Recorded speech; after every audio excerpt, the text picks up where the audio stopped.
Welcome to Hybiz News. My name is Suresh, kochattil. The death of the 20 Indian soldiers at the icy heights of Galwan in Ladakh on the intervening night of Monday has sent a sense of shock and disbelief among many of us. The martyrdom of the commanding officer of the 16th Bihar regiment and his men has brought to fore the fact that the Chinese can be brutal despite all the talks of settling the issue along the line of actual control.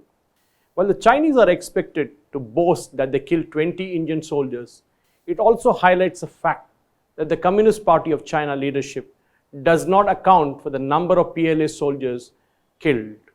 For those who understand how the Chinese ecosystem works, this is not surprising. When it came to the number of deaths in Wuhan and other Chinese cities during the COVID-19 pandemic, the numbers were fudged, to say the least. The Indian Army spotters counted 43 Chinese soldiers who lost their lives going by the helicopters that were landing and picking up the dead bodies. It was the first death in 50 years in the LAC region. The main reason for the present standoff is a 323-kilometer long Dobuk Shok Daulat Beg road, what's called the DSBDO road, that starts from Hybiz monastery and then goes all the way along Durbuk to Daulat Beg Oldi. This road has been under construction from the last 20 years. And after the Modi Sarkar took over in 2014, this strategic road was put on a fast track. Daulat Beg Oldi is extremely strategic for India because it takes Indian Army several days to reach this post in the past, and the road has now made it possible for them to reach men and material at a faster pace. This road was built by the Border Roads Organization and was inaugurated last year so as to reach what is called a subsector north. At the heart of the dispute is also the LAC, with the Chinese have their own map and the Indians also have their own version. But where the clash point happened on Monday night, there is no such confusion. It is along the Shok, or the river of death, which actually has a long history behind it. At patrolling point 14 is where the clash took place, and what we saw from there was that along the ridge that happened at the point where the Galwan and the Shok rivers meet, the Indian and Chinese armies clashed. And the Indian army actually had countered the Chinese earlier by increasing the patrols along the Indo-Tibetan border police along the ridge line across the Shok river to the LAC.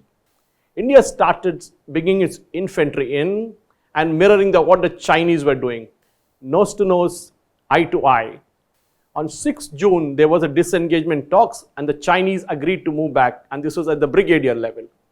But the Chinese brought in more men and armor instead and wanted to dominate the DSBDO road from the top of the ridge.